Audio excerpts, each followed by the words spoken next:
Before we dive in today, I just wanted to remind you guys that we have a pretty giant video library of educational materials at 3dmjvault.com. The Vault is a place where we organize our best information, pair it with some of our favorite resources, and share it with all of you in one online database. We have courses on contest prep, hypertrophy, posing, fat loss, postseason recovery, and a whole lot more. A bunch of it is free, some of it is for purchase to help support this podcast, and we continue adding pieces of updated content to it every couple of months that members always have unlimited access to. Once again, that's at 3dmjvault.com, and we really hope you like it.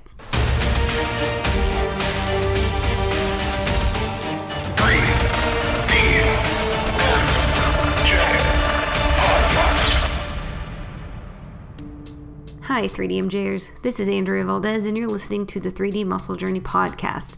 Today, I am only speaking with Alberto Nuñez, and we're 100% talking about Alberto Nuñez.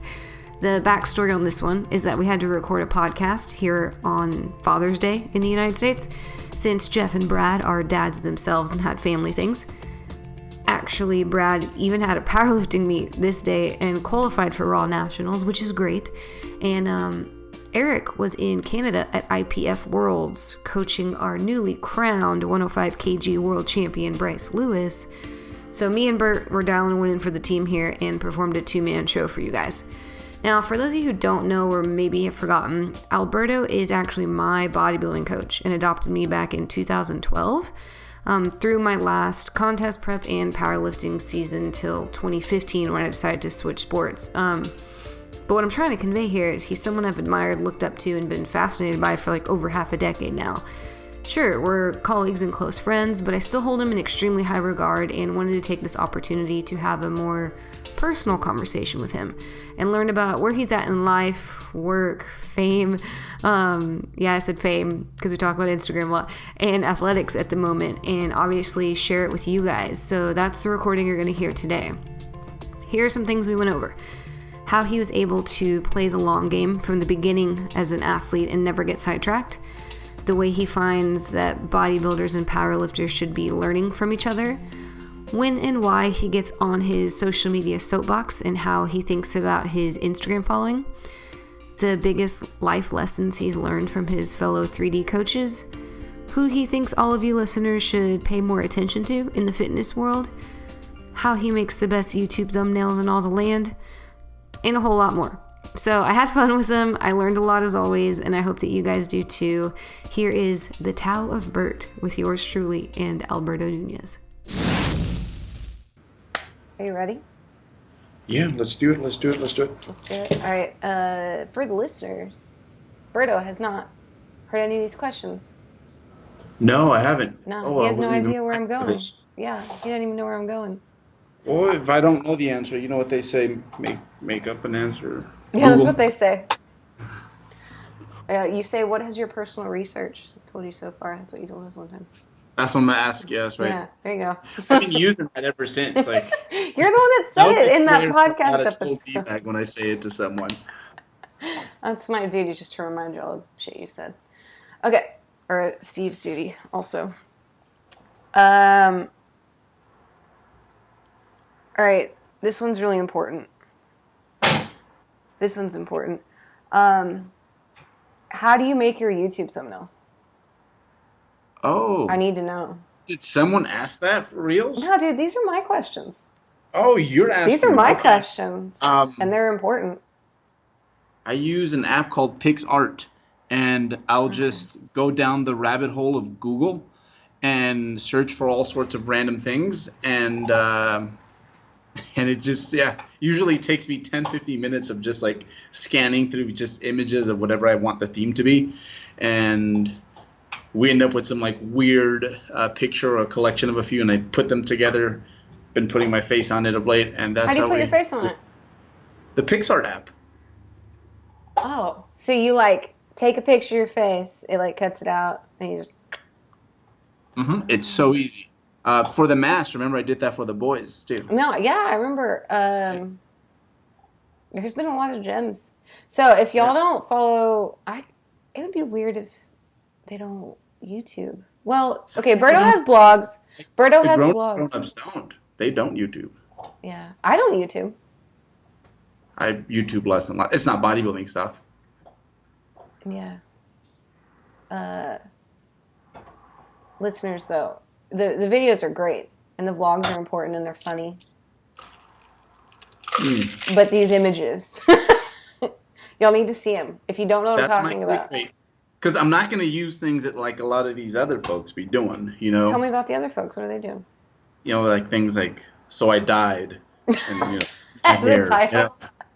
Yeah, stuff like that. How did I come back from the dead? So like, you know, wow, it screams action and nudity. Let's click on it, right?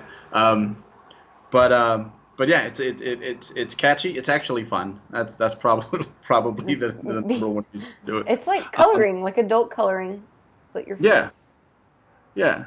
And it never goes with the video, to be honest. But what's on the thumbnail? My favorite one was it Bert Apocalypse? What?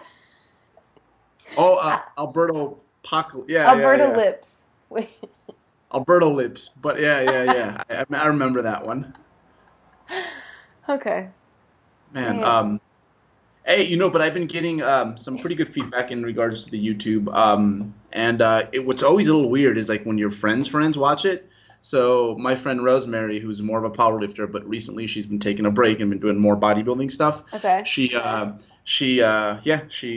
through a few of my videos and she's like, they're fucking good. So that's my goal. Is like people, I want it to not just be a memoir or just solely like my journal, but along the way, I definitely tried to make it, because you do all these little things when you're in the gym that you don't realize are helpful, until someone tells you. They're like, "Wow, that's brilliant. I've never thought of it that way." You know. So yeah, I try to. That's the theme, and so far so good. I haven't ran out of ideas yet. Yeah, they're useful, man. And they can follow your training. Not that they should do your training, but you link your logs, your Google sheet in the videos. Yeah. Okay. I feel better knowing how you get your face on those things. You ever need one, just let me know. Your masterpieces. No. It's more fun just watching you do it. I have something in my eye. Sorry. All right. My question number 2. These are out of order, though. Okay. You're one of the few people that I know that started on, we've talked about a lot, like you lifted for a lot of years. We actually just talked about in our last episode how you, knowing you wanted to compete in bodybuilding, purposefully held off from dieting for a really long time in your late teens, early 20s. I can't imagine anyone I know in their late teens, early 20s doing that. It's not common. Most people get into bodybuilding to change the way they look, and so that's the first thing they want to do. How the hell do you think that you managed to be so long-term focused so early in your life, if that makes sense? Okay. Like, how did I always you had the avoid fear it? of just being that guy on stage, you know. Yeah, I remember. So there was this was back when we were in the bodybuilding.com message board forums, which is something we seem to bring up quite often on the podcast, but so much started there in regards to like how on why things are the way they are today, which is crazy. And all that stuff is still there if anyone ever wants to dig up stuff and see a lot of people who are now are leaders in the fitness industry, like being kids, I guess, right? But I remember it was Lane Norton's show. I think it was his second season competing, and I recall, you know, a lot of people were bashing this one dude on the side of the stage, and that he didn't look the part. And I remember like thinking to myself, like, wow, I don't want that to be me. And what really like made me want to look at it from that perspective was the fact that Lane, he's like, you know, this dude that you guys think looks meh, he actually looks pretty good, and he's like a lot leaner than most people who go through a standard cutting phase are. He's got a lot more muscle than you might think. And to me, I was like, oh wow, like I guess if you look good on stage, then you must look like really, really fucking good. So I wanted to be that good, and it wasn't until I was 100% sure that, that I wasn't going to be that guy, then I felt like once I achieved that, then I'd go for it. So I think that was probably the main reason, was just I wanted to do it right. And, we didn't have those other divisions at the time. Like there was, like novice was basically all you had. And I didn't want to do a novice competition. I mean, no offense to anyone who does that, but like when I compete, like I want to compete. So to me, it was, totally worth the extra weight. I never felt like less of a bodybuilder. I do wish I would have competed once earlier, just because it would have, I think, brought more purpose to my training. But yeah, that's one thing I did right. I did a lot of mistakes early on, but that was one thing I did right. I think it's a huge thing, and it's so hard to avoid now, or it's so hard to do now. It's like you said, everyone that's a hashtag influencer is like under 25 or something, or like between 23 and 28 or something. So everyone thinks they should be doing it that soon, I guess. And it's like the social pressure never got to you. Or maybe it's because you always look kind of good. Like you never looked not good. Yeah. I mean, I did, but I think, it was also a different world. Like whenever I would run to a bodybuilder at a commercial gym, which it would happen, but it wasn't like the way it is now, where, you can open up your phone and boom, like, in 10 minutes you've seen 10, 15 people who are prepping. So yeah, I think the environment was more conducive to that. It was just kind of my thing. I never felt pressured. I always felt like I was a bodybuilder. Like I even wore the stringers and stuff, like all that stuff, Yeah. I even showed my nipples at the gym.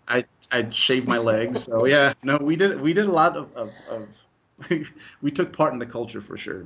So. Yeah, I just wonder if it would be different if, I don't know, I feel like a lot of it comes from insecurity when people start. Like they are a little chubby or a little skinny, and you never really were any of those things. No, I'd never felt like there was anything wrong with the way I looked, to be honest. So that helped. That's awesome. Yeah. But yeah, I just wanted to be like really, really ready, like really, really, like I wanted to show up to that test and like absolutely demolish it. It didn't work out that way 100%, but I was not that guy on the stage. Yeah. So, yeah. Okay. What do you think? I think you wrote about this recently on your Instagram. What do you think that powerlifters do right that a lot of bodybuilders miss? I think they plan their training to start. That's so huge. And bodybuilders, they see that in play when they're dieting. When most bodybuilders say, "Hey, I'm going to cut down," right? And it's going to be a 12-week diet or something like that. They usually have a plan, and they keep track of all the variables that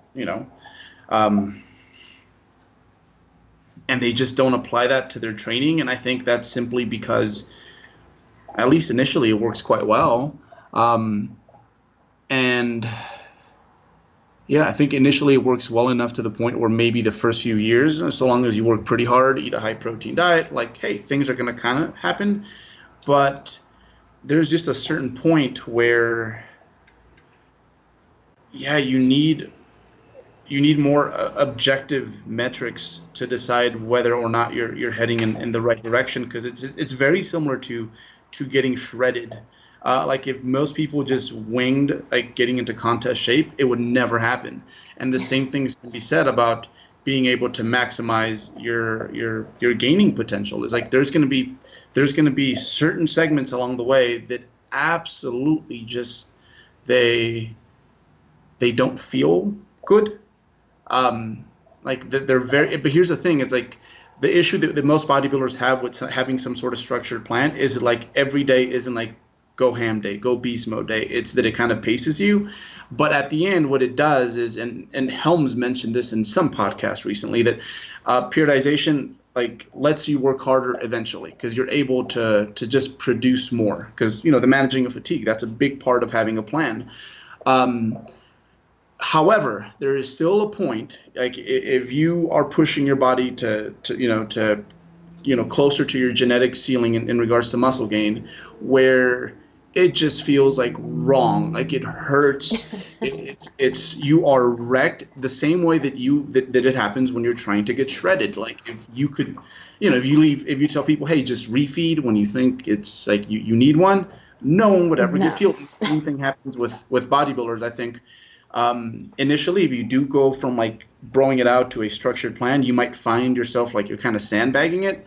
But I think my first few structured programs where we were pacing things a bit more, the shitty part is that eventually you get to the point where you're like, fuck, like, what did I get myself into? Because like I'm so strong and I have so many reps and I know I can do this, but it's gonna fucking hurt. So it's like, there's so much merit to having a plan, and I just wish more bodybuilders would realize that the same way it works for nutrition, it's going to work with your training. Why do you think that is? Because there's no objective, like because powerlifters have a number every day. Exactly. And, okay. Right away, like am I progressing or am I not? Whereas bodybuilders, they think this was pretty good because, hey, we got a good pump, and because I'm really tired and I was sore the days afterwards, and it was just really difficult. So stuff like that. So I think that's what keeps powerlifters honest. It's like they really can't go by how they feel, and hopefully they'll end up stronger in 12 weeks. So yeah, it works that way. It's funny with nutrition. I think that's what keeps bodybuilders in line. Is like you want to see the scale go down, and that's keeping you objective. There's a number to chase. Yeah.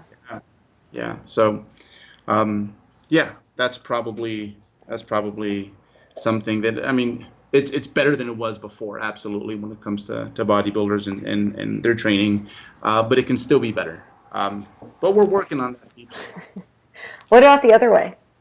Shit that bodybuilders do right that powerlifters overlook or miss. Besides, like, okay, they can diet. I think that is a huge one. I think most, and we should go over it briefly. Most powerlifters associate like any sort of hypocaloric periods with just like strength losses, and it's usually because the way they do it is because of how late they choose to do it. Okay. It's usually at the wrong time, and not to mention it's also it's usually very aggressive given the fact that they are like strictly performance athletes. But outside of that, I would say, I guess all things recovery. I think bodybuilders tend to be a little bit better when it comes to that. Do you? Ish. What do you mean? Yeah. So I definitely need to defend this stance. Because powerlifters will do other things like, hey, they're more likely to see a PT, for example, right? Have a team around them that chiros, things like that, right? However, I think bodybuilders, especially like the brotastic ones that kind of live year round, the way say I would live during a prep, they tend to be better about like their sleeping, their like drinking is huge in the powerlifting community. It's huge. Okay. It's not uncommon to find a bodybuilder that just doesn't drink at all. So I think in regards to like nutrition, sleep, that's where bodybuilders typically, they tend to be hermits and like pretty boring people. Okay. Whereas like, hey, one of the reasons I go to USAPL Nationals is to get hammer time. Go ahead. It's just like, hey, party with my people. Whenever my powerlifting buddies are in town, it's like we're gonna go have a few beers, right? Whereas like when my bodybuilders like come in, it's like, hey, I have a cool gym and I know a macro-friendly place we can go to afterwards. So okay.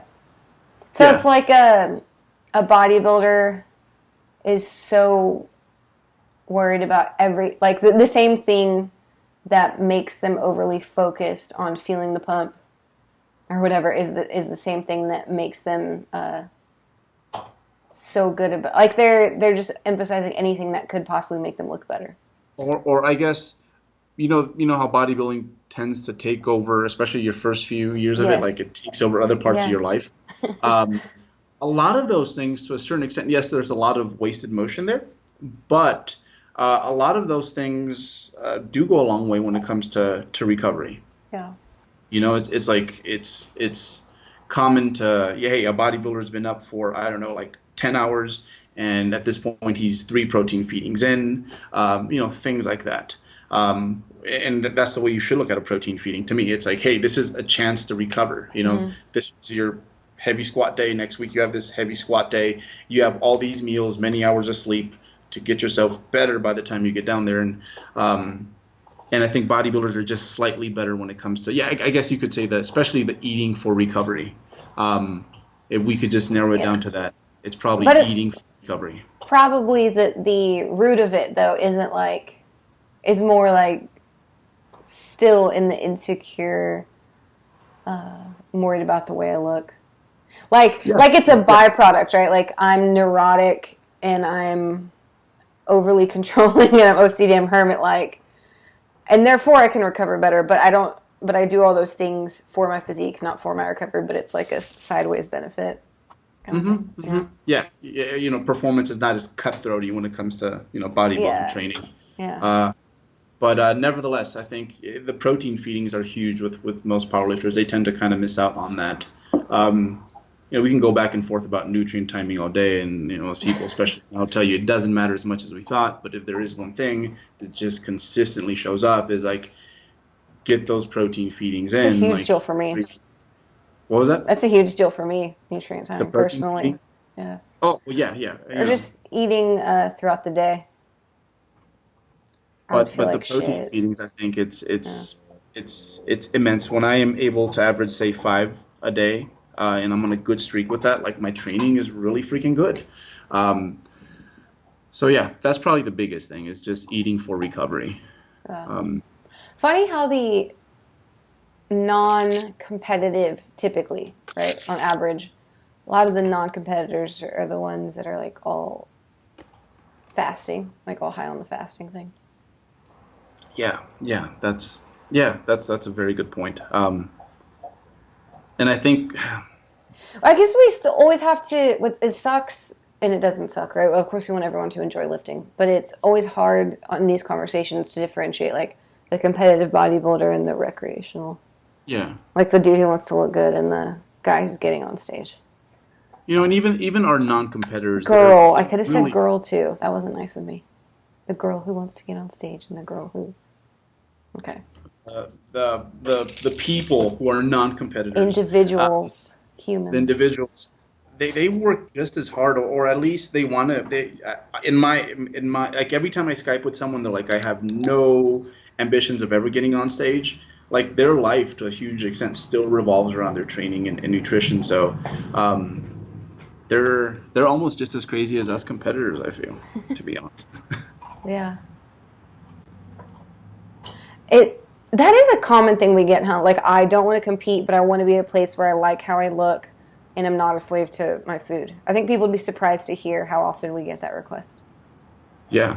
No, some of my non-competitors are some of my favorite athletes, like some of my hardest workers. Yeah. And no, in a way, it's kind of like you asked earlier about the whole not competing. I'm like, hey, that's pretty admirable. Like, you go at it, like, you don't need that stage. This is a good segue into another question I had. Okay.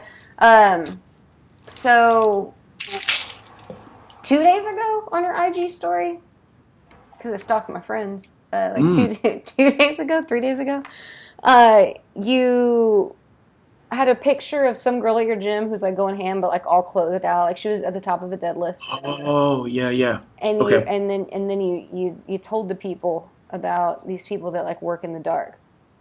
Yeah. Tell me about that. Tell me about that, and then I'll ask my question. No, she's awesome. So she's from the UK actually. Okay. Yeah.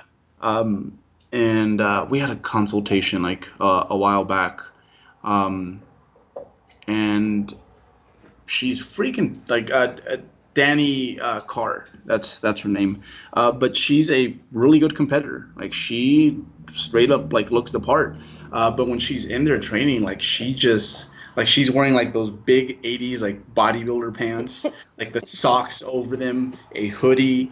Like she's just like there to get after it, and it's just super uncommon now. Like I think there is. Yeah, it's just not too like even me. I'm like, man, Danny, like I think I take more time to get ready for the gym than you. Well, but I think the message you got in text after that, because you highlighted her and then Josh, one of our other athletes, who lifted for like 6 years before competing, regardless of his age, because it doesn't fucking matter. Yeah. But and then what did you say in your text? There. I should have screenshot it. Damn. Well, they were just there to get the work done. Like they're not there to. They don't care who's watching. Like if no one was watching, they'd be working just as hard. I feel. And yeah, the big so like it was something about social media though. Yeah. Well, I guess like we'll start with Danny. Like the fact that like she could totally. How do you even say this politely? But like, I guess kind of sell sex to sell her Instagram, right? Yeah. Like so she wasn't wearing leggings up to her belly button. No, okay. No, like she's just like, man, like she dresses like the bodybuilder AJ Morris. It was another dude I absolutely love. Yeah, I know who that is. Like that's her get up. Like, and to me, it just goes so against like the grain of what's kind of expected from you. As a female physique person online, because she is pretty active on Instagram, but she just straight up does her thing, and I think that, and it's so much harder, I think, for females to kind of go about it that way. Like the pressure to fit in is like it's so immense. Like you can't just train, like you have to look good while you train, or at least that's what's encouraged. So that's the thing about her, and she bulks, like she actually puts on body weight, and yeah, like she's totally just doing this for herself, and that to me is what, especially as a female, is so hard to do, and is just so uncommon to find. And then with Josh, like our resident 19 freak, like 19-year-old freak, the guy that like, is just like juicing it up to the gills, right? According to the internet. Like if you look at his pictures like from a year ago, like he looked muscular, but he wasn't getting like these like internet trolls telling him he was on something, and it just kind of goes to show you like he spent his teenage years like putting on weight, just putting on muscle. As far as I know, I don't think he ever really cut before that. So this dude with plenty of muscle missed a lot of those summers where it's like, hey, he could have cut a few pounds, look good in a tank top, and get some validation from the homies at school, right? But no, he was just solely doing it for the big picture, for his goal in particular. And that's the one thing with social media, is that sometimes it makes you forget what your actual goal was and why you are here. Yeah. Now, all that said, you are Insta famous. So how do you make sense of that? I'm like middle class Instagram famous. No, but I mean, I don't find it strange, but because I have to think about it a lot, and I've over the years recognized more and more that there's a lot of in a lot of places in life, you have to carry opposing views and understand that they have to exist together, right? Like, working hard is important, but like you said, if you don't fucking sleep, then at some point it bites you in the ass. So, like, you can't grind all the time, 24, like that kind of opposing view. Like, they're, yes, this, but also this, and they have to live together. And I think one that comes up a lot is social media posts about people getting off of social media, and in this instant, you being like, these people work they do the work whether you need to know it or not, and whether you see it or not. But at the same time, I have this platform of like 70K or whatever, you know? Mm-hmm. How does that live in your brain? Yeah, how do I fit that in, right? That's a good question. I'm sure I went over this with myself at some point, but um, I guess I see it as the fact that I'm a little bit more talented than most people, and because of that, I have eyes on me as an opportunity to do some good, and not fall into the trap of just being like some dumb athlete that. Yeah, I never wanted to be a dumb athlete. So yeah, I think that's what keeps me there. Um, because yeah, no, there's still times where I get to the gym and I'm like, I am not recording anything today because I need to get into my zone and just like do my thing. Um, but there are days where I'm like, man, I have to roll out that camera and do it and just record this because, you know, I want all the people who um, trust me a lot to get something at the end of the week. So that's like I guess that's kind of how I make it fit. It's that I have people watching, and because I look a certain way, a little bit more people than most bodybuilders get, and then also I've over the years worked really hard at trying to be a better messenger. So I think that's huge. There's a lot of guys out there that hey, they have good intentions, they have they've had success in their sport, but they're just not very good at being the messenger, or their base knowledge might not even be. Assuming, let's just say their base knowledge is right, they're just not very good, and we've seen it before. They're just not very good at spreading the good word, I guess. So that's what kind of keeps me going. It's bigger than me, and I think it is a selfish sport sometimes, and it makes me feel like a little bit better. It makes me feel like I'm not just bodybuilding, because that would suck. Well, it's your job too. Like, It is. because you're a coach, so it's like because it benefits the team and the things that we make. Yeah, it's hard. I mean, not hard. It's just like I said, it seems like they're opposing. Yeah. No, absolutely. Absolutely. It's just Isn't it like the sticky? more I wrap my brain around it, it's. I don't know if I wanted you to have an answer to that, or I don't know what I wanted from that, but I was just like observing that it's like it's so important, and it hits me in the feels when you made that post, and I was like, hell yeah, Bert, and then I'm like, but it's funny because like I put my training on Instagram, you know what I mean? Yeah. But I forget that people actually do listen to sometimes, and like when I get the best Instagram responses is when I get on the soapbox, and like I absolutely like it's hard for me to start that because it's so hard, like because you kind of have to sell yourself on your own hype to do that. Yeah. You know that I am a leader. I am a voice that matters. Let me go up there and do it. And I guess that's the thing that sometimes does frustrate me about social media is that some of the people who have these massive followings, they don't realize this. Like you should, you know, they're not as responsible as I would like them to be in regards to the message that they are putting out there. Yeah. But they think they're right a lot of times. We were just talking about this beforehand, but sometimes they really think they're helping. Absolutely. Yeah, that's ignorance and confidence, right? That Mark Twain quote. Like that's how a lot of people do make it. They're very good at like not second guessing themselves and just doing. Yeah. Whereas like in my position, that's probably the one thing I battle with the most is like, but will this be good? Let me do this a few more times over. But yeah, a big tug of war. That's how we do it. You do a good job, though. Like I'm really proud of you guys on the IGs.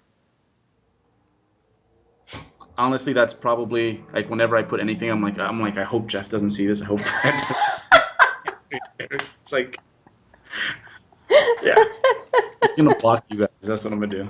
What? Nah. It's like a work in the dark. Hey, what's your favorite song, Bert? Ever?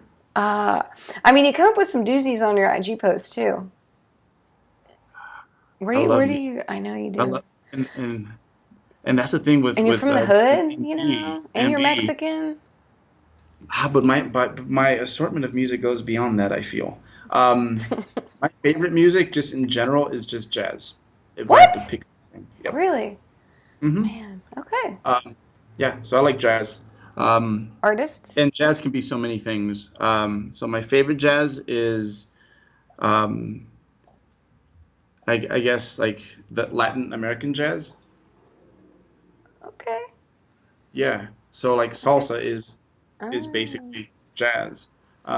So if there ever is like a music that like I can that's appropriate to me, most of the time it's probably that one. Like, hey, if I'm feeling blue, let's throw a little jazz. It like wakes me up. It makes me feel good. If I'm feeling blue and I want to just like get like I can pick a song in that genre. So it just something about it really connects with me. what do you listen Um, to when you train? Usually no music. Okay. Yeah. Or like the Uh, house, or like whatever's going on in the gym. yeah, but I've been wanting to experiment with that again. Is like, hey, let's just put the music back in there, see what happens. Um, I mean, because you I train think, with people though, yeah, usually. yeah, but at least during my sets, you know, and Mm-hmm. there's no way I could, yeah, I couldn't have headphones on in that gym. Like, too many people talk to me at this point. Like, I've made too many friends, um, Oh and God, I I I hate enjoy talking to them. So, it would just be inconvenient at this point, be like, all day, that. Um, so yeah, no Okay. music when I train. No music when I train. But I like all music. I just wish I was good at music. Like I could actually like Dude, play it. Like same. Brandon's over here that's. making all this music, and I'm like, man, if I could sing, my life would be complete. Could you imagine if Brandon wrote this music and I would sing and have there's beautiful voice would come out, but I can't. He does it though. Do you want me to tell Just you love the which music music. I can't stand? Can't? Please do. Go Yeah, ahead, let's hear yeah. it.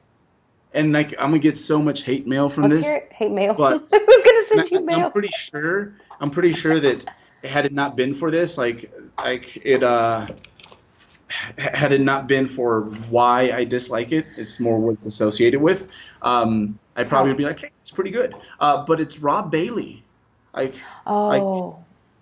it's all like music that those Motivation Mondays listen to. You know, the guys that like, I filled up my car with all the good food. You know, I just spend $200 in GNC. This tomorrow's the day it starts, and like 2 weeks later, hey, right? Like that's their anthem, basically. Yeah. So, I get what you're so saying. yeah, You yeah. can't So unsee it, like what it goes with. exactly, Yeah. exactly. So that's probably It's like I'm should this be in like oh, studded jeans and those affliction shirts. Like it all goes together. Yeah. yeah. I was gonna say something, but I won't say Or it. Ed Uh, Hardy, or like that whole. I think the affliction is that right? That's when they wear the jeans with like the triangle pockets with the like the studs on them. You know what I'm saying? yeah, yeah, And yeah. Oh boots. yeah, yes. We know the Um, guy.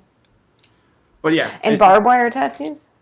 All right, what I was gotta that? stop. Barbed wire tattoos, It just it brings me to or that. what But are they called? Tribal tattoos, I and there's nothing think. against those people. It's I just know. like I need to stop. I just wish they knew that the best way to get good results is to like just find what you can like do now, and once you've mastered that, then you can move on and add more, and that's how it works.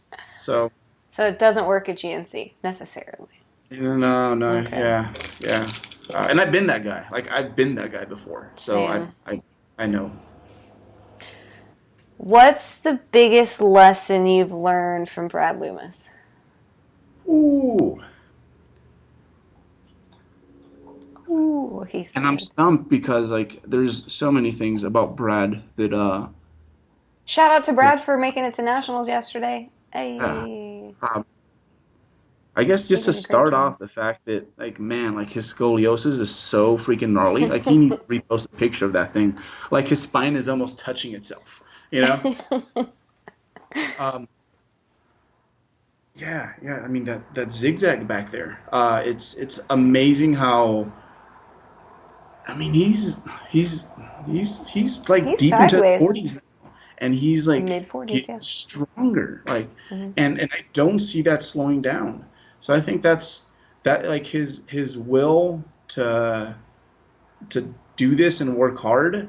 I still remember. So back in 2008, when I was getting ready for what was the Capital City show, then Muscle Mayhem now, I remember I had spanked Brad at a show earlier, right?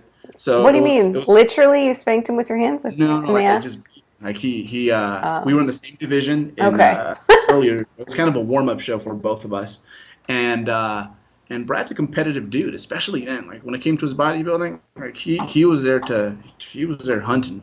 And I remember that after that, I got this message on the message board forums from some guy named Healthy Bodies. That was Brad Loomis's handle at the time, and just basically in a very nice and courteous way, telling me, "Good job, I'm coming to get you. I'll see you at that July show." No way! Yeah. Wow. Yep. Okay. So, Damn, Brad. and I remember following his log and like just watching him do his thing and like get after it. And he was gonna come in ultra peeled. And when Brad gets like lean, he's got really good skin, so it looks like plastic almost. Like, he looks like one of those like action figures, those He-Man action figures, basically. So yeah, he had me like scared out my mind for a minute. Then I'm like, he pushed me to get more out of myself, because I would get like a weekly message from him. Hey, I saw you're doing this.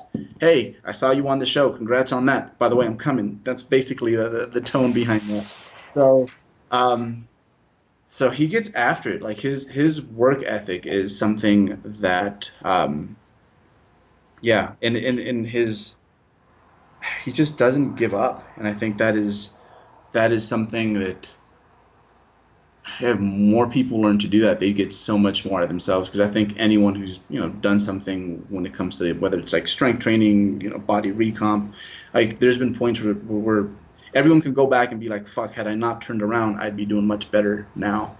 And Brad is so good about just like, hey, if it's only one step today, I'll take it. And just he racks up his cash. So I think his hard work.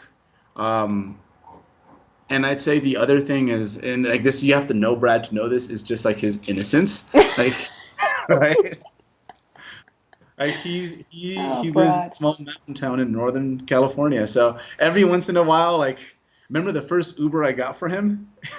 He was blown away. It's like, so this dude's gonna pick us up, and he's gonna take us, and we're gonna be okay, Yeah. So it's refreshing in a way. It really is. Yeah. Yeah. Like when Brad uses curse words, it's my favorite thing still. Oh, and they're like baby boomer, curse words. When he says bitchin', I die every time. He does bitchin'.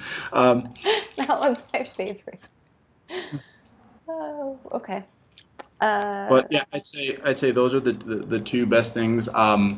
And then this is where I knew Brad was my boy. I don't know if I told this story before. All right, tell me. But have you heard it? I don't know. He was about to duke it out with some dude for me. No, I haven't heard this. Straight up, yeah. So this dude that actually I had spanked before in the show as well. Really like talented, good-looking bodybuilder. I barely edged him. I didn't spank him, but we were like the two, like we're going head-to-head for the overall at that show. Mm-hmm.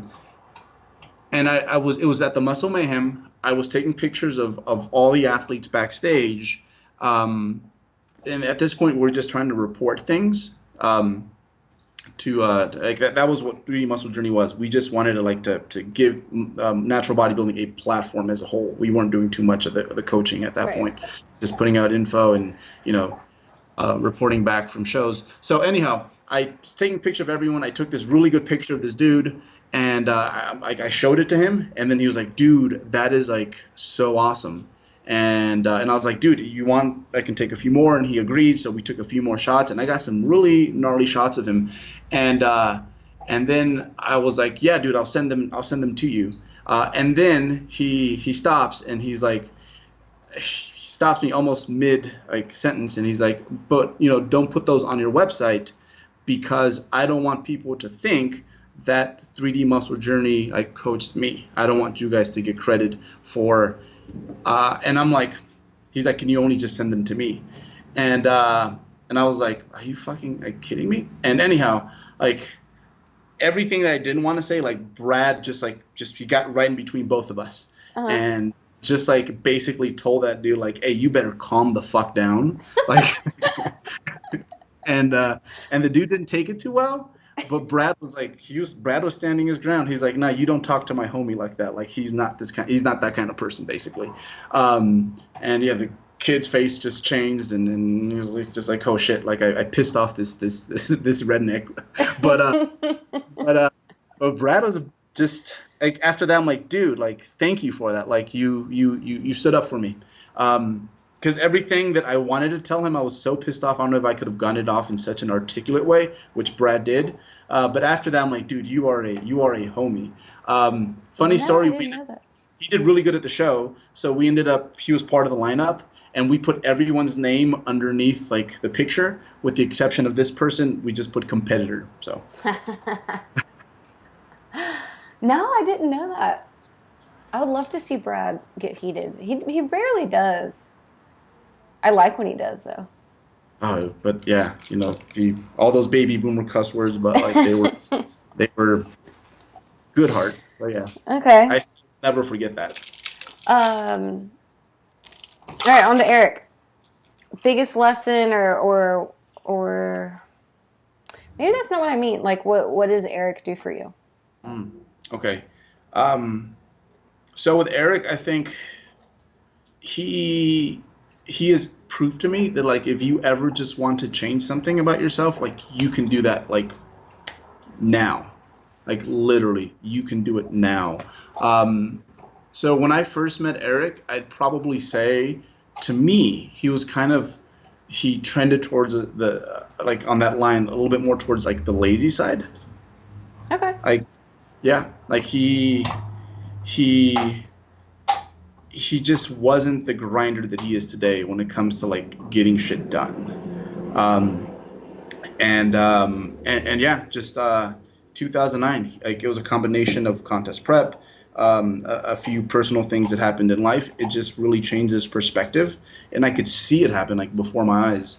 And after that, he was just, I mean, through the prep, he was the Eric we know now. And then I'm like, but this is going to fizzle out after his prep is done. Nope. He's held on to that pace since 2009. But prior to that, that was the one thing with Eric, because I'm like, dude, it's like, just take care of your shit, dude. You know, like, Barb's having to tell you, you know, just do it. And no, just changed it like that. And between, it hasn't been a decade yet, but in that time, he's just changed himself so much. So that's it's evidence that like if you want to do it and you're not happy with where you're at now and the person you are, it's like right now, just, you know, especially if you know what needs to be done, just start. That's cool. And Jeff, what does Jeff do for you? What has he taught you? Ooh, okay. So with Jeff, I'd say I think with Jeff, so he's super introverted. So to me, because I'm like an imposter extrovert, to be honest. So like you throw me in with another introvert, like I don't know what the fuck to do with you. So with Jeff, like for the longest time, I didn't know what to do with him. But over time, like introverts would always kind of like freak me out for that in that sense. It's like, you know, it's like first date, 2 introverts, like what the fuck are you guys gonna even talk about? It's gonna spaghetti's good. Yep. So with Jeff, like I think he and people who know Jeff, like he yearns for love so much. Like he cares a lot about his people, but like based off how I would choose to express that, like I wouldn't be able, like I couldn't tell that with Jeff. And so it's like that book, The Language of Love, like everyone expresses their love a little bit differently. And yeah, it's just made me more patient with he's made me more patient with my other relationships. I'm like, oh, okay, so, you know, my mom does this because this is how she shows me that she loves me. Like Brad does this because this is how he does it. This is how Andrea does it. This is, like that. So that's the one thing I learned the most about Jeff is just like, not just like how to receive it and like understand what that person's trying to tell you, but also how to show it to them. Man. So how to be a better friend to different sorts of people. Okay. So those are good answers. Yeah. Or I think maybe not what people would expect. Yeah, with Jeff, it's about the love thing. Like he's a big teddy bear, even though he's he is. He's so sensitive too sometimes, But that's Jeff. All right. What's something that you've changed your mind about this year? Maybe not in this year. Like, it comes up to me with like one of your more. We forgot you. What about me? I wasn't on the list. Still, I'm gonna cry if you do me. But we gotta do something. So okay. I think with you,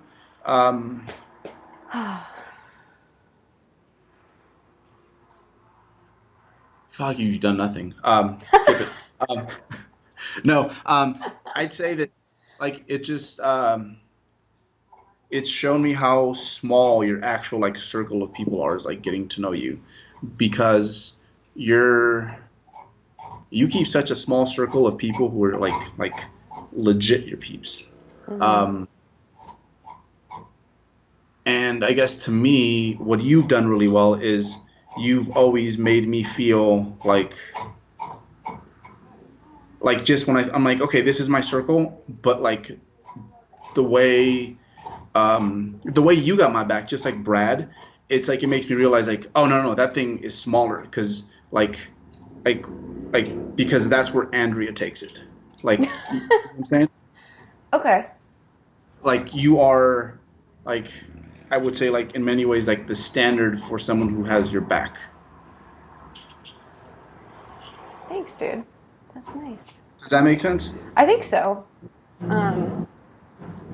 Yeah, for the listeners, I know a lot of people, but my my lifers, there's like less than 10. Yeah. So yeah, when someone's like a G, like I'm like, what are you really? Like I just kind of use you as that point of reference. Okay. I'm like, nah, but like you're not, Yeah. So it's you've kind of like Jeff in a way, like you've taught me how to be a good friend, because like realistically you could only have so many of those relationships, I feel. Yeah. And I bet that's hard for you too, because everybody wants a piece of you because you're so likable and you go to so many events and I've seen you spread yourself. Like you spread yourself well, like the things that make you like a good networker, have a lot of connections. Everybody says great things about you, this and all that. But I could see how that's exhausting and difficult to close up. And I don't know. Yeah, no, realistically, there's like, I'd say 7 people, and one of those people, Thanks. That's so nice. Makes you feel good. Okay, so a recent thing that you put on you can drink if you want. I don't want to stop you from drinking. A big kick of yours is because you and Leanna had a great skit about this in one of your vlogs, and then you had an Instagram post. Someone said that the funniest comment was like acting level porn. Yeah, but what do you mean, Bert? But basically, you're like on this kick. You're like, bro, stop doing mini cuts. And I remember not too long ago, you were like the periodizing your gaining, cutting off season thing or whatever. Have you changed your mind about that? No, it still kind of sits there because like even with like my off season weight ranges that I have programmed for me, I'm still kind of in there. I just feel that most people don't abide by those things. They don't. Like, okay, so for context, a couple years ago, because everyone does what Bert does, it was common knowledge in our circle that Berto would gain for a while till he got to a certain weight, then run a cut. Gain for a while till he got to a certain weight, run a cut. And this whole mini cut thing became a thing. And then now you've been quite a advocate for like y'all do that too much. Cut it out. Yeah. And you know where the mini cut actually, I think the first time I heard it, and I'm sure Lane would tell you now that like this is just not right. It was like he used to do something where it was like 4 weeks gaining, 2 weeks cutting, 4 weeks gaining, 2 weeks cutting. This was back like in 2006, 2005 maybe. Wow. Yeah. And obviously, you know, it's like we, in general, like even our leaders didn't know as much as they know now. So yeah, at the time it sounded like a good idea, and there was no reason to perhaps not do that if you could abide by that. But now I think it's more, the biggest issue with folks is, and you've mentioned this before, is that like the body comp where you are going to perform your best is not necessarily going to be your favorite one. And I've seen like many athletes who prior to getting into a sport like bodybuilding or powerlifting, where like literally the foundation of our sport is like stimulus, recover. Like with other sports, like, hey, there's at least a skill. You're not always trying to challenge the system to adapt necessarily. Right. But a lot of these athletes, like that you look at pictures of them prior, and like they were running track and field, and they were all like shredded and, you know, like just like lean, right? And that's how they look like for that sport. So these people, that's just how, when they took part in some sport, that's where their body would end up naturally. So that was their body fat set point. Now they come and they do something like this and they look totally different. Like they are, instead of being like 9-10% body fat, they're running around at like 15-16% body fat. So like even for these people who genetically have a lower body fat than most folks, they still find better results when they trend on the higher side of their athletic setting point. Yeah. And most people are just not okay with that. And I think that the tough part is that it's not okay, especially for the young man or young lady who doesn't have all their muscle yet. So when they do gain, it doesn't look the way, say, you know, 15% body fat looks on me. But you have to put on the muscle, and if you keep like hitting back every 4 months, you're never going to get there. You're going to delay it severely. So, yeah, I took you somewhere else with this. But it's okay. The biggest thing is that most intermediate bodybuilders, and once you get to that point, like you're going to have to wait a little bit longer to see progress. They turn back way too early.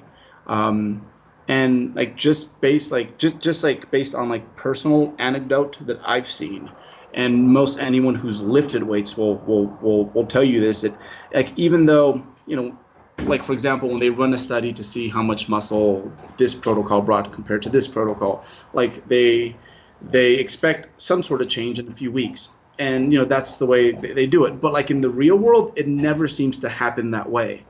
You know, like you're just kind of training, stale, and then one day you're like, holy crap, like I got jacked. You know? Yeah. And you just want to make sure that you're eating enough so that like if your body's at that point where it's like, hey, let's kind of spend on these extracurriculars like real quick, like you have enough food there to make that happen. So yeah, I'm not anti-fat loss phases. I just feel that most people, if they gave themselves at some point in their life a full year of progressive training without a deficit, they would probably want to do another one very soon after that. Yeah. And you've said too that your ideas or your like your content ideas usually, or your things to talk about, are usually things that you always say, like, whatever pisses you off is something that you should talk about, or whatever is bothering you. And so do you think maybe that's it, is like a couple years ago, everyone was not like, was too heavy and excusing it, and so you had to say like, hey, we need to tighten things up, and like now everyone's like forever dieting for the gram, and now you're like, bro, stop, go eat something. People died for expos, you know. I mean, if you're getting paid, I don't know. I mean, I wouldn't do Well, it, but... people who are not getting paid, people who want Oh, to go like take a picture with attendees? Chris Elkins, yeah. Elkins does that? No way. Well, no, they died to take a picture with Chris Elkins. Yeah. Which, yeah, it's even sillier. Sorry. No, and I got caught up in that hype, and we went over that during the last like a bulking update. Is that like I felt like I needed to look the part, like it was part of being a professional. I think last off season I kept myself a little bit lighter than I should have been. Like when you came here, and we did all that hiking stuff, that was very close to like the heaviest I got that season. Yeah. When you were Fabio on the rock at Horse Creek. Yeah, I was lean enough to be Fabio on a rock. So, yeah, even I got caught up in the hype, and at some point I was like, you know what, I need to look the part.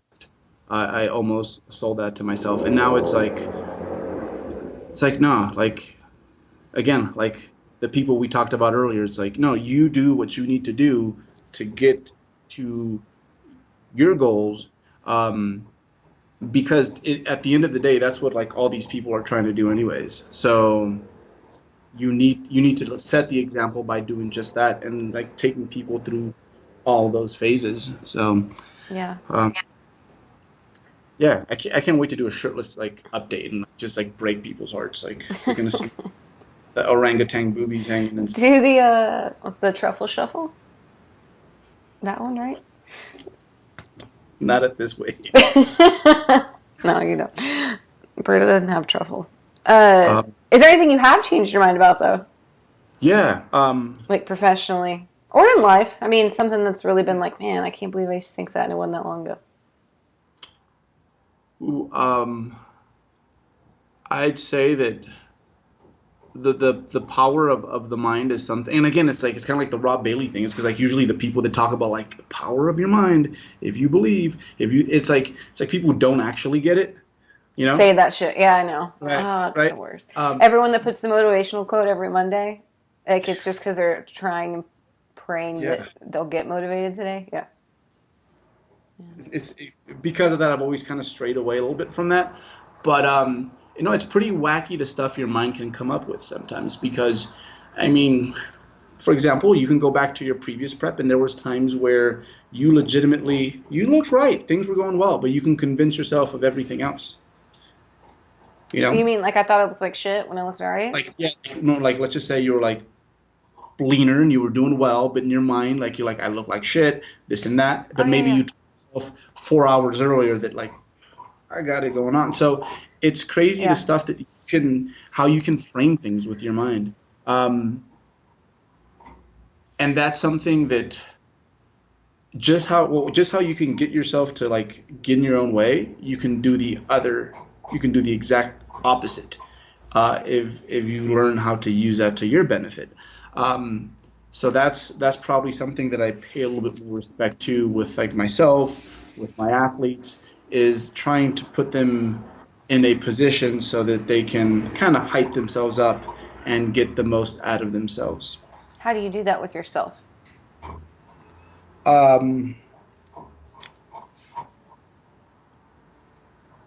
As crazy as it sounds, and this is just because like I knew no other way to compete whenever I did something. It's like, I guess when I'm in the gym, it's like I like to think of myself as like unbeatable, unbreakable. Like I can do anything that any other man can do. Like I get myself into that. Like I do things like there is like no limit, I guess you could say. And it's kind of brash, it's kind of cocky, but like to me that's the spirit of competition in a way. Yeah, like that's the internal dialogue that you need to get where you need to go. Yeah. So like when I get under the squat bar, it might be like 800 pounds less than Ray Williams, but like I feel like Ray when I'm up there. But the opposing thing, right, like that we talked about earlier, is but at the same time, you're really good at calling it when you need to. Yeah. Like you felt a little something in your hip, and you're like, no, actually, I'm not going to do that today. Yeah. But within that same session, you still have the dialogue that's like, but I got to fucking go there. Yeah, like whatever I'm crushing is like whatever I have is like it needs to be absolutely like just demolished and crushed, and I need to thrive while I'm there. So to me, that's really big. Like athlete confidence, especially for me, like I really thrive on that. And when I don't have it, I think it takes a bigger toll on me compared to other people. When do you lose it? Ooh, Like when I'm when hurt. you say you, okay. When I'm hurt, that's probably that's probably the number one thing. Um, yeah, it's probably when I'm hurt. Yeah, that's probably the only time that I don't feel that way. So, How do you manage that with your athletes then? Or how do uh, you try to use this power of the mind? Or how do you try to instill that in your athletes as a tool for them? I think a huge thing, and it kind of goes back to like the way I psych myself up is teaching them to start seeing themselves like accomplishing their goals. Like so, whatever it might be, it's like the Saturday you're going to wake up for your show and you're going to be as tight and crisp as we imagined. Um, and that goes a long way just like with just removing stress, like if like especially during like a peak week, like just almost envision that like nothing can go wrong, and the way I sell it to them is it like because I will take care of it and I will modify things as we go so that nothing ends up wrong. So all I want you to do is kind of look forward to that almost and envisioning that happening. So that was my all of last week basically. I had two athletes peak, and that was it. I was like, you know what? Like, I'm going to take care of this. Like, we're going to freaking nail this peak week. You're going to look awesome. What we learned from the last few peak weeks, we will apply it to this one. Don't worry about a thing. Just know that you can wake up Saturday looking like really fucking good. And when your coach tells you that, and up until this point, I have a lot of their buy-in because we've done really well. Like, it really changes the way they go through a peak week because it's a nail for anyone who's actually been through one. So that's I think huge is like just like envisioning yourself actually doing it as opposed to like this is my goal. I hope I want to be there at some point. It's like, hey, if your goal is a 600-pound squat, like, hey, every once in a while, like get under that bar at least in your own head and imagine yourself doing it. And it makes your goals seem a lot less of just a wing and a prayer, and it's like something that you've done already in a way. You just need a little bit more time to actually get it done. So that's been a huge part is the envisioning stuff. Okay. The visualization, yeah. I have two more. I think. Two more what? Two more questions. Oh. I thought I said like two more examples. Okay, yeah, two more questions. Okay. I know one of your favorite things to do is to find people to share that like you like your little hidden gems of music, of people, of whatever. Who are a few people that you follow or look up to that you think people should know about that they maybe don't? LS says slept on. A couple people that are slept on. Okay. That's how he Okay. phrases it to me. Yeah.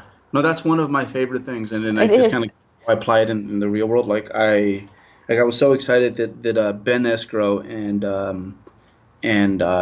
Eric Helms got to meet each other because That's like so they're weird. They've never met in person. I didn't never realize that till I saw your IG story. but they got to hang out. They got to hang out, and I to bet me, it they was just loved like, each other.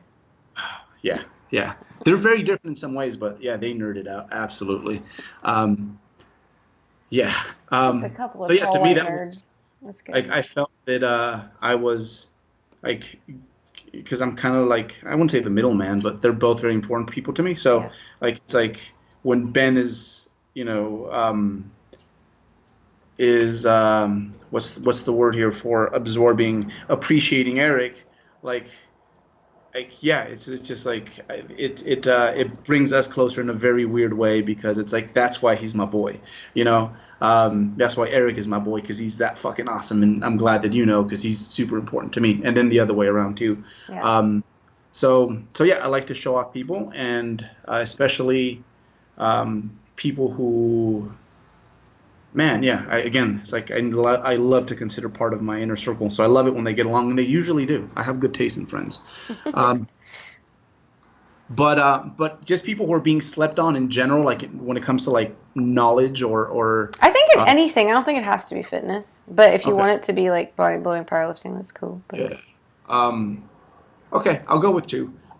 So I think the first one is going to be Joey Ferranzo. So he's actually going to visit me next month. He's known as Joey Flex on Instagram. He coaches powerlifters, and he is that like that practitioner that Eric Helms always talks about in like that takes like yeah, he understands like the science and how things work, but that's not what makes him so good. It's just the fact that like he's seen it all and he's not into being like he doesn't want to be right or he's not into he's not a he's got a scientific way of looking at things, so he's not dogmatic. He just wants his athletes to be better, and that's all he freaking cares about.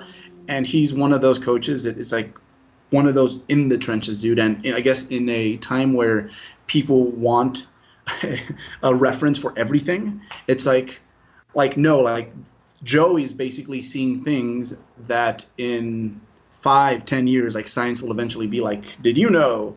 it's like Jeff in bodybuilding. Yeah, He's like, I don't yeah. need a paper. I've done this for 30 years. Just let me Yeah, do exactly. Yeah. Exactly. Yeah. Yeah. You know, that's Joey. He's just a guy that's so in the trenches and knows how shit works. Sometimes like the way he words things is so I love it because and this is like he can't tell you what a class 2 lever is, right? But it doesn't fucking matter because there's other intricacies that like he just gets and he puts them in such a simple way that it's brilliant because they're so simple. Like when he talks about tapering athletes and stuff like that, like he just I can't even say it, but it's just so it's like yeah, you're right, and you know this because you've just seen it like tens of thousands of times already. So he's Joey Flex 666, right? He has like three X's. that dude, yeah. No, he's just an in the trenches guy, and yeah, like I love that and his passion for the sport and the fact that he will take on some really big names as a coach. And believe it or not, those are sometimes the harder ones to take up because you get shitted on if they don't do perfect. Yeah. So yeah, his just his skills are essentially something that I think are, to me, it's like super fun to watch. Cool. All right. Who else? James Krieger, and he's going to be on the science side of things. I don't think he gets enough credit for all the good stuff that he's putting out there. He's got a research review that's $10. Fit is just Weightology? Is that him, right? yeah, yes, Okay. yes. So he is, man, he's just, and he loves to train himself. So he's all about the gains himself. But he's just not as like out there as a lot of these other like science guys. Yeah. And I think sometimes he's overlooked. But to be honest, like whenever James says something, like I freaking listen. And yeah, he's like if I had a what is the name of that mountain up in the Dakotas? Isn't the Dakotas with the presidents? Mount Rushmore? Rushmore, yeah. Like he'd be one of those heads in regards to like the science guy head mountain. He'd be one of those dudes. Yeah, like if I had Guy to pick, Mountain. I would have. You need to get into your pics or whatever and make Science Guy Mountain on the Instagrams. No, James would be like if I had a hardcore gym, his picture would be up there, and it'd just be like a picture that his mom has, like in a sweater and everything. But that would be the point. Is like this dude is it. Yeah, James is the man. So the double J's. Give us a couple? Who else? God, get a sentence out, Andrea. Give us a couple people not fitness related. Like what are some things you're into right now? People you're into. I don't know if it has to be people.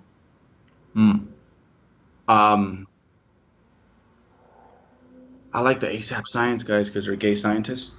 What? What are you talking Yeah. about? The ASAP ASAP? Science YouTube channel. Yeah. Oh, okay.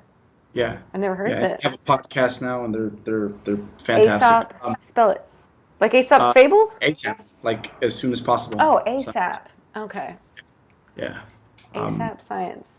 Couple gay Yeah, guys. and not just because they're gay scientists, but they're just they're great messengers of just getting people to think differently, which is what science is really trying to do. It doesn't expect you to know everything; it's just trying to make you a better critical thinker. Okay. So I guess I just saw a video before we hopped on here. Yeah, I would say yeah, that's not good enough. It's not good enough. Of late, Are you reading anything? Are you podcast anything? Are you? there's just so many things in the head that I can't. Um, I think of late I've been on a kick when it comes to my mother. That's a huge one. What do you mean by that? Yeah, it's just like the stuff that she took on so that I can get to this point today. It's like as I become older, I'm like fuck. Like we talked about it. Like having kids is like Oh God. a scary proposition, right? Yeah. Like I get anxiety from like my dogs. Like if I go out in the yard and I can't see them for like 10 seconds, I'm like, what happened? What happened?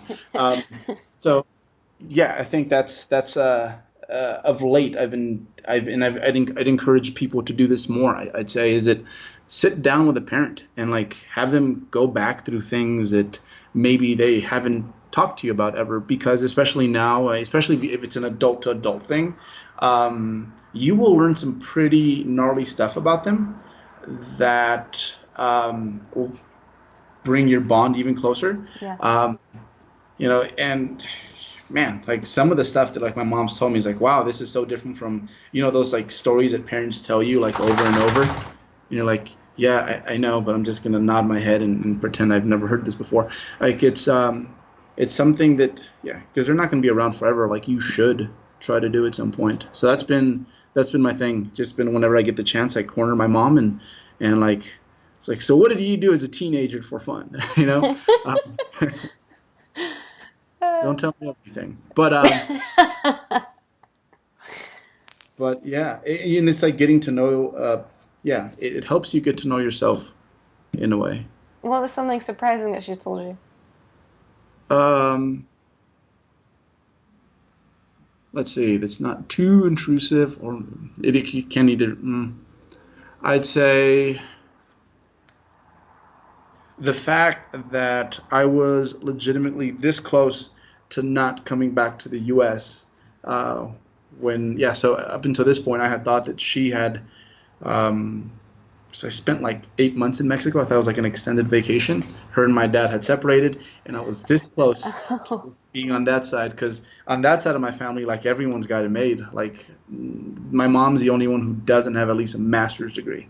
Okay. Like, so it's all about like, raising them right, sending them to school. So I would have had a really good life out there. But I'm so glad it didn't work out that way, because I wouldn't be here and I wouldn't be doing the things that I am doing. So yeah. What age were you? I was a year old, a year and some change. Yeah. Okay. Yeah. Yeah. Her and my pops weren't seeing eye to eye for a minute there, so they split up. She comes out, she goes to Mexico with me, and I was very close to staying there. And again, like stuff like that, it's like I got to know more about myself, and it makes me appreciate the fact that, I'm so glad that you did come back. Okay. I would have been an accountant in Mexico or something. This is the last question. It's really important. All right. Okay. What shampoo do you use? Oh, man. That one I actually have seen on a couple of your videos and your Instagrams, but it came up in my head first because it's glorious, it's real glorious. You know what? I use whatever's the cheapest conditioner there. You know what? They should make conditioner bottles bigger than shampoo bottles, I feel. I feel like they make them the same size, right? They should be big. Okay, because you always run out of one before the other. Yeah, exactly. So condition the hair, like I understand that now. But the biggest thing is I just don't fuck with my hair. Like, all these ladies be like dyeing their hair, frying their hair, and that's what does it to it eventually. That's true. Do you wash it every day? No. Every other 3. It's so dry out here that you don't have to. So you just condition it? Maybe, honestly, I condition it maybe every 3 days. Wash it probably every 5th. Do you wet it every day? No. Okay. So you just get in the body and doing them. But my skin loves that, that brown people's skin. It loves the humidity. So does my hair. Mm-hmm. So over here, it's just everything gets dry really quick. So I use the coconut oil. That's one thing I do use. That's probably the only secret. On your skin or your hair? On my hair. Okay. Like a spray or like a dip or like a... Honestly, it's just like it started with like cooking oil. It was just pure coconut oil. So I put it in my hand and it fixed it. I do that once a week. Yeah. Okay. But that's it. That's it. I'm keeping it though. There's no way I'm cutting that. I don't know how I went bald for so long, to be honest. I don't know. Yeah. Good. Keep it. Yeah. That was my last question. Do you have anything else you want to say? No. No, just how big of a deal this podcast is to some people. And every time I Skype with someone, like we will go through a conversation and they will bring up points from the podcast. That's awesome. And to me, it's like, wow, like you guys actually like do listen to it and you guys care about what we think. So everyone out there who just like listen to me and Andrea like BS for a few minutes. Just know that we absolutely appreciate the fact that you guys trust us so much, and we're gonna try to keep that trust as long as possible because it's pretty crazy. It's surreal a little bit. It is. People like to hang out with us, and they nice. Trust what we have to say. So thank you, folks. It's not that it goes unnoticed, but it's not until recently that I'm like, holy shit, like we need to keep doing a good job with this. Yeah, it's a big deal. After I ask you about shampoo, damn it. Bert's like, we teach you so much about coconut oil from the oven. I know. No, but for real, it's surreal. It's a little, it's wild, and we appreciate it. Yeah. I don't stop to think how abnormal it is until like I do. Yeah. Right. Well, thanks for chatting, Bert. Hey, thank you. Peeps are gonna love it. I hope so. I love them and talk to them soon. Later. Thanks so much for listening, guys. 3DMJ prides itself on keeping this show, our blog, and our YouTube channel as free and relevant sources of information for our community week after week. We also release additional free video courses as often as possible at 3dmjvault.com. If you'd like to help support our mission and our work, please consider becoming a monthly patron of our endeavors. Go to patreon.com/team3dmj and donate as little as $1 per month to our cause of helping educate and grow the drug-free bodybuilding and powerlifting communities worldwide. You can definitely choose to donate more, and if you do so, we'll send you discount codes for future use on any of our paid products. But any little bit helps, and we appreciate your monthly support in any amount that you see fit. So again, you can start assisting the team at patreon.com/team3dmj. That's patreon.com/team3dmj. Thanks for sticking around, and we'll see you in the next show.